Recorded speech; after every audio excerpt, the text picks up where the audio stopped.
Hey everyone, welcome to Alpha Insights. I'm Mike, and we're glad you're here. And I'm Adam. We've got a policy-heavy update on the cannabis space today. And hey, if you have questions while you're listening, drop them at stockalpha.ai. All right, quick snapshot. State legislatures were the story today. Not a big federal move, but a bunch of state actions that nudge the market in a practical way. Exactly. It's the kind of steady progress that can expand customers and cut operator headaches, which matters a lot for revenue over the next few quarters. So, let's dig in. First up, Florida. Lawmakers moved to cut medical registry fees for military veterans. Right. The committee vote was unanimous, 22-0. That's a clear signal. Lower fees remove a direct cost barrier for vets, which could lift registrations if the bill becomes law. But the key follow-up is whether operators are set up to convert those new registrations into sustained demand. New patient numbers are only useful if companies can serve them profitably. Totally. Some companies have retail footprints or marketing that can capture that demand quickly. Others might see only a modest bump. Short reaction. Interesting. Virginia next. The House replaced a Senate bill with its own version, and now the two chambers have to reconcile the text. That procedural move keeps retail legalization alive this session. The final details will matter. How many licenses? What tax rates? What guardrails? Those are the levers that determine who benefits. And operators that already have a Virginia presence or plans to expand there are going to be watching those negotiations closely. One more. South Dakota approved removing its medical marijuana oversight committee. The vote was 41-26.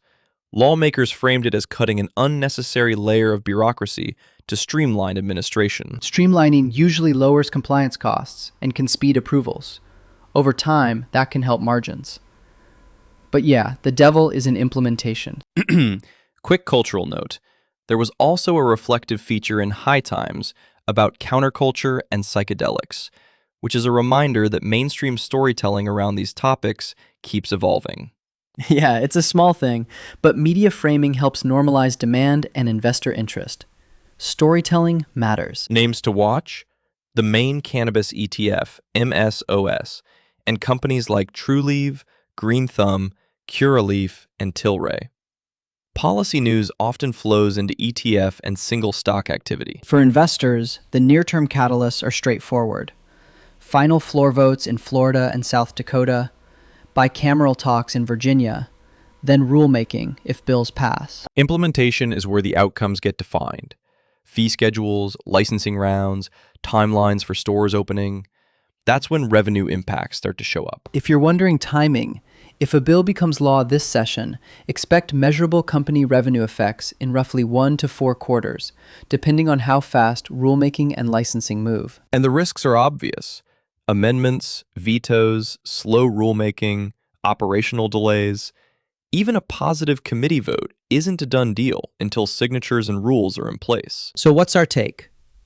Policy momentum is real in pockets, but this is gradual and local. Be selective. ETFs give broad exposure, individual names give targeted upside and more risk. Exactly. Track the legislative calendar, watch patient registry trends and retail opening announcements, and follow operator guidance tied to state rollouts. Yeah, that's a good point. And honestly, I was a bit surprised by how unanimous the Florida committee was.